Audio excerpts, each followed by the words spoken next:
Hai, halo semuanya. Lu semua lagi nonton gue, Gary Ardian. Hari ini gue pengen ngebahas satu hal yang akhir-akhir ini gue sendiri ngalamin gitu ya. Ditanyain kapan nikah lah, atau mungkin lu juga mengalami hal tersebut. Atau lebih serius lagi, lu sedang mempersiapkan pernikahan lu sama pasangan gitu.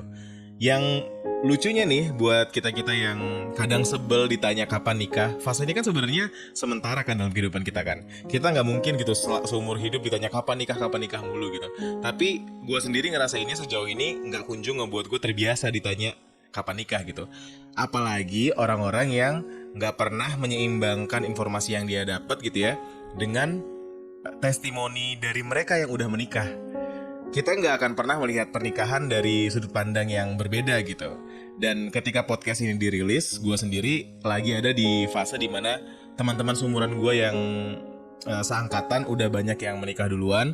Dan gak sedikit teman-teman yang awalnya nanya kapan nikah, sekarang jadi bilang udah nikahnya nanti aja, nikmatin dulu masa muda. Gue jadinya bingung sendiri, kenapa mereka jadi malah ngomong kayak gitu. Jadi sebaiknya ini gue menikah dalam waktu dekat atau enggak gitu. Hal itu terjadi karena banyak yang kemudian baru menyadari setelah beberapa bulan mereka menikah, kalau pernikahan itu sebenarnya bukan fase yang sementara. Kalau pernikahannya berjalan lancar, kita tuh bakal terus bersama dengan pasangan kita selama sisa hidup kita. Oleh karena itu, kebahagiaan itu nggak bisa melulu merepresentasikan pernikahan. Kita kalau misalnya ngomongin pernikahan dan berharap isinya itu cuma kebahagiaan doang, kayaknya terlalu naif gitu kalau kita nganggapnya kayak gitu. Karena di dalam pernikahan juga kan bakal banyak konflik yang memerlukan adaptasi, apalagi kalau belum pernah atau kalau sebelum pernikahan belum pernah ngebahas hal-hal yang krusial gitu. Hal ini mungkin gak pernah terfikir sebelumnya karena memang sosial media ngebuat kita bias ya gue bilangnya dalam melihat berbagai acara pernikahan. Kebanyakan menganggap pernikahan itu sebagai perayaan kesuksesan seseorang dalam bidang finansial, bukan sebagai awal dari perjalanan seseorang yang pada akhirnya udah mengerti gimana cara untuk membahagiakan dirinya sendiri dan merasa cukup mampu untuk berbagi dengan seseorang yang lain. Sehingga pernikahan-pernikahan tersebut akhirnya dimaknai berbeda oleh masyarakat. Bahkan sampai hari ini gue masih kesulitan untuk menemukan orang terdekat yang mengetahui kalau sebelum nikah baiknya kita melakukan premarital counseling. Counseling dengan psikolog gitu. Sebelum nikah itu ada beberapa hal yang sebenarnya penting sekali untuk dibicarakan dan kita butuh profesional seperti psikolog untuk jadi mediator lah untuk membicarakan hal tersebut. Nggak kalah penting untuk dilakukan, tapi sayangnya kalah tenar dengan foto prewedding yang mungkin karena bisa di-share di sosial media. Seberapa penting premarital counseling, Ger? Mungkin sepenting lebih baik mencegah daripada mengobati, atau seperti sedia payung sebelum hujan, supaya mengetahui medan sebelum berperang. Karena banyak dari kita yang mungkin ngerasanya udah kenal dengan pasangan kita, padahal belum kenal seutuhnya gitu. Gue yakin temen gue yang waktu itu pernah menolak saran gue untuk premarital counseling, tapi 6 bulan kemudian setelah menikah jadi rutin ke psikolog, akan mendukung gue untuk juga menyarankan lo yang belum menikah untuk nggak mengulangi kesalahan yang sama gitu. Bahkan hal ini udah mulai disuarakan di media-media sebenarnya, karena emang hal yang umum untuk dilakukan di negara-negara maju. Gunanya nggak lain nggak bukan untuk menekan angka perceraian. Karena ketika membicarakan kehidupan dua orang bersama-sama setelah menikah, hal-hal yang nggak kita ketahui bisa benar-benar jadi masalah yang nggak menyenangkan, dan kita semua nggak pengen ada di momen-momen kayak gitu kan. Mungkin karena gengsi, mungkin karena komunikasi yang gak sefrekuensi, beda cara menjalani rutinitas sehari-hari dan lain sebagainya. Yang ini pernah dibahas sama Eleanor Stanford. Banyak dari kita yang memiliki kesulitan untuk mempertanyakan hal-hal krusial kepada pasangan kita sebelum menikah.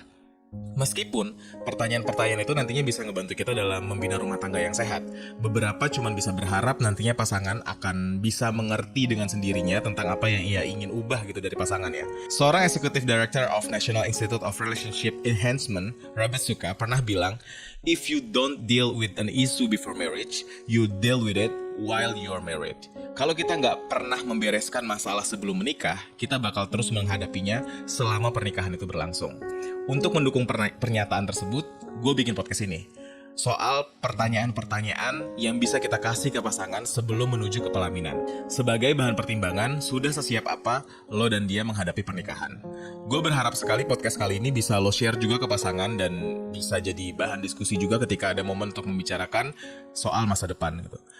Pertanyaan ini mungkin akan cukup intimate, bahkan mungkin sedikit awkward, karena emang sengaja didesain untuk menimbulkan diskusi yang jujur, supaya bisa juga membeberkan rahasia yang ingin disampaikan sebelum semuanya terlambat.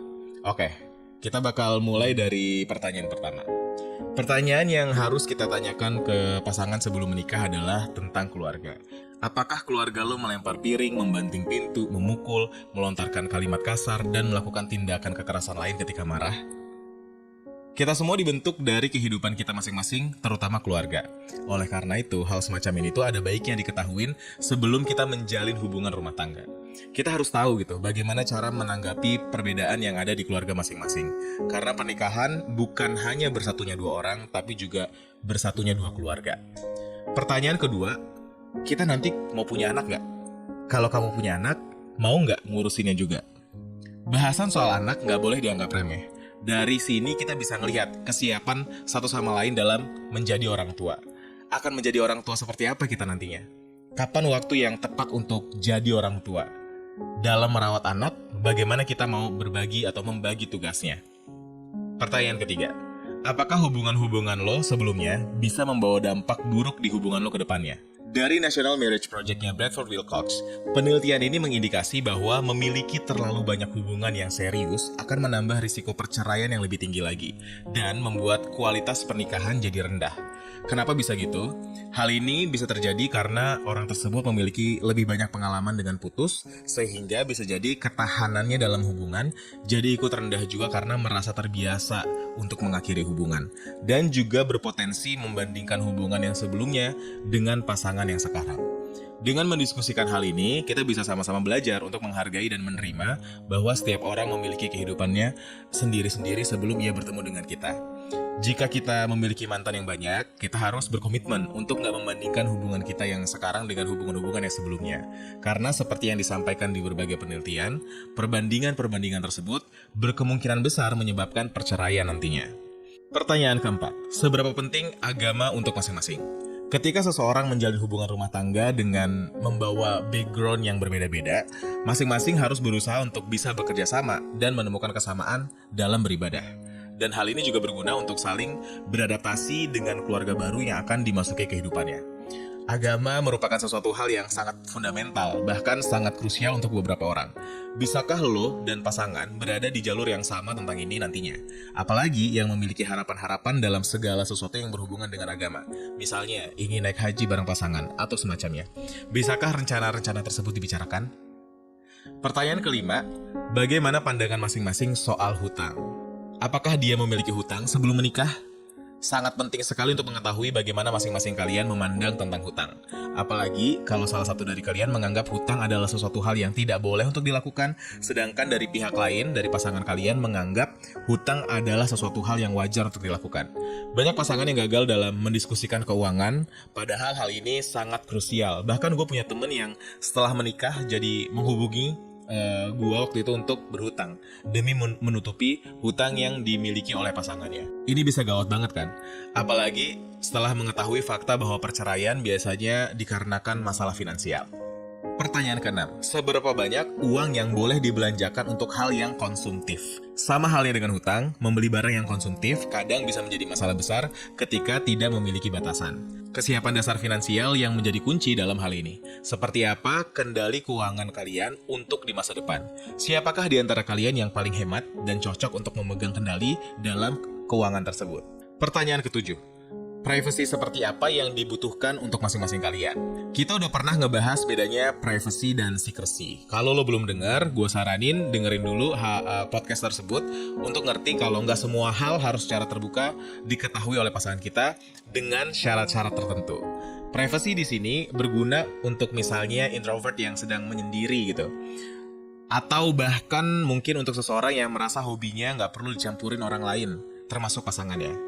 Atau mungkin dunia pertemanan tempatnya mendapatkan perspektif lain dari pasangan. Apapun itu, lebih baik dibicarakan dari sekarang. Privacy ini kadang bisa jadi hal yang bikin kita nggak nyaman, apalagi menjalaninya dengan seseorang yang sampai akhir hayat harus sama-sama kita terus. Karena biasanya tiap orang memiliki ekspektasi yang berbeda tentang privacy. Pertanyaan ke-8 adalah apakah kita bisa dekat dengan mertua kita nantinya? Kenapa hal ini harus dibicarain? Contoh kasus. Ada anak yang sangat nurut dengan orang tuanya. Apapun yang orang tuanya bilang, ia bakal selalu nurut. Termasuk kalau orang tuanya bilang, kamu jangan mau diatur sama istri kamu. Duit yang kamu punya jangan dia yang pegang. Kamu juga kan nanti harus beli ini dan itu gitu. Dan lain sebagainya. Kemudian orang tua tersebut karena punya latar belakang bersikap seperti itu, dia juga jadi menjaga jarak dengan menantunya gitu. Hal-hal seperti ini perlu banget dibicarakan. Saran terbaik untuk kondisi semacam ini adalah dengan bersatu sebagai satu kesatuan. Jadi lo dan dia itu tuh bukan dua orang yang berbeda lagi, tapi kalian adalah satu buah kesatuan yang memiliki pendapat atau opini atau keputusan yang sama. Apapun yang terbaik buat kamu juga harus terbaik buat dia, karena kalian udah menjadi satu kesatuan. Sehingga satu sama lain di antara kalian bakal menilai bagaimana orang tua kalian bersikap di depan ataupun di belakang kalian dan pasangan.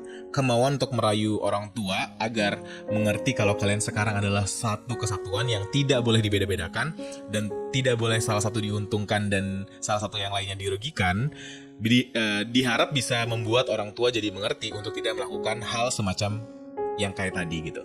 Karena hal-hal semacam ini kalau terjadi pasti karena ada latar belakang yang pernah dirasakan oleh orang tua kita. Dan latar belakang tersebut mungkin gak cocok kalau diterapkan di hubungan kita yang sekarang. Jadi perlu ada penyesuaian, dan penyesuaian tersebut hanya lo dan pasangan yang tahu gimana harus menyikapinya. Terima saran yang baik, tapi gak semua saran harus diterima gitu aja. Pertanyaan ke-9. Seberapa penting hubungan suami istri untuk kalian berdua? Pertanyaan ini ditaruh di pertanyaan ke-9 karena memang pernikahan bukan hanya sekadar hubungan suami istri. Ada banyak hal seperti yang dari tadi kita udah bicarakan untuk dimengerti terlebih dahulu sebelum akhirnya membicarakan hal semacam ini. Tapi bukan berarti juga hal ini gak penting. Hal ini juga penting dalam membangun intimasi yang baik di antara kita. Apalagi yang sebelumnya udah memiliki pengalaman dalam hubungan seks, perbandingan jadi musuh utama apabila hal ini gak pernah dibicarakan. Jadi jangan sungkan untuk membicarakan hal ini kalau emang udah mau ke arah yang serius seperti pernikahan, meskipun kalian berdua belum pernah melakukannya gitu. Karena ibaratnya supaya nggak kayak beli kucing dalam karung. Pertanyaan ke-10. Apakah satu sama lain sudah mengerti cara kita mengutarakan rasa sayang satu sama lain? Dalam bukunya Gary Chapman, 5 Bahasa Kasih, 5 Love Languages, silahkan baca bukunya kalau mau lebih jauh taunya. Cara kita mencintai itu ada kategorinya masing-masing, dan seringkali cara kita menyayangi atau mencintai pasangan itu berbeda dengan cara dia mencintai atau menyayangi kita. Buat menyegarkan ingatan, gue sebutin lagi nih 5 bahasa kasih. Yang pertama words of affirmation, yang kedua quality time, yang ketiga receiving gifts, yang keempat acts of service, dan yang kelima atau yang terakhir tuh physical touch. Nah, kalau lo sendiri ngomongin bahasa kasih, kira-kira lo yang mana? Umumnya kita bakal memiliki 2 bahasa kasih yang dominan dari 5 bahasa kasih tersebut. Nah, dengan membicarakan hal kayak gini, kita bisa tahu ketika dia sedang menunjukkan rasa sayang dan ngerti gitu kalau cara kita merasa disayang mungkin berbeda dengan cara dia menyayangi kita. Jadi kita bisa ngubah ekspektasi kita dalam menyayangi dan disayangi. Pertanyaan ke-11, 12, dan 13. Apa yang kamu kagumi dari aku? Apa hal yang menyebalkan dari aku? Dan apa yang kamu harap bisa aku ubah untuk kedepannya? Pertanyaan ini hadir untuk merecapture lagi alasan kita menikahi dia. Apakah benar-benar kita bisa menerima segala kelebihan dan kekurangannya, dan gimana harapan kita ke depannya? Menerima kelebihan emang hal yang mudah, dan akan semakin mudah kalau kita secara berkala mengingat hal yang meyakini kita untuk menikahi dia. Mungkin karena dia cantik atau ganteng, mungkin karena dia pintar, perhatian, beda dari yang lain, mungkin karena kayak Sally yang keibuan, dan lain sebagainya. Yang menantang adalah menerima kekurangan, karena tidak ada satu orang pun di dunia ini yang sempurna, semua memiliki kekurangan, dan ketika kita memutuskan untuk menikahi seseorang, usahakan kita sudah bersedia untuk menerima kekurangan tersebut. Di sini kita bakal mengubah tapi menjadi walaupun. Aku mau menikahi dia, tapi kadang dia nyebelin. Hal ini akan sulit sekali nih kalau misalnya kita bawa ke pernikahan. Kita bisa ubah menjadi aku mau menikah dengan dia walaupun kadang dia nyebelin. Penerimaan ini bakal memudahkan kita dalam mencari solusi dan melengkapi kekurangan yang pasangan kita milikin. Membuat kita nggak hanya fokus pada masalah yang membuat kita kesal dengan dia, dan dengan memberikan kesempatan untuk mengutarakan harapan tentang apa yang ingin ia ubah dari kita. Semoga ini bisa membuat kita mempertimbangkan hal tersebut demi orang yang kita sayang. Dan baiknya, pertanyaan ini tuh nggak digunakan untuk menyudutkan satu sama lain, tapi digunakan untuk memberikan dukungan demi kebaikan pasangan kita ke depannya. Pertanyaan ke-14 yang perlu dijawab sebelum memutuskan untuk menikah adalah 10 tahun lagi, kita mau hidup seperti apa? Banyak yang lupa kalau setelah hari pernikahan, kita bakal terus bersama dengan orang ini selama sisa hidup kita. Kayak pernikahan itu nggak hanya berhenti di hari resepsi aja gitu. Tentu nggak akan berlebihan kalau kita bersama-sama memberikan gambaran 10 tahun ke depan itu kita ingin hidup seperti apa. Visi dan misi adalah hal yang harusnya kita beli dari pasangan kita. Kita ingin bersama seseorang yang nggak hanya memiliki uang hari ini untuk menikah aja, tapi juga bersama orang dengan visi misi untuk membuat kehidupan kita lebih baik ke depannya. Semoga 14 pertanyaan ini bisa ngebuat lo dan dia semakin membulatkan tekad untuk menuju ke pelaminan, atau bisa juga membantu lo untuk merelakan dia kalau sedang ada di hubungan yang gak sehat dan gak ada perkembangan.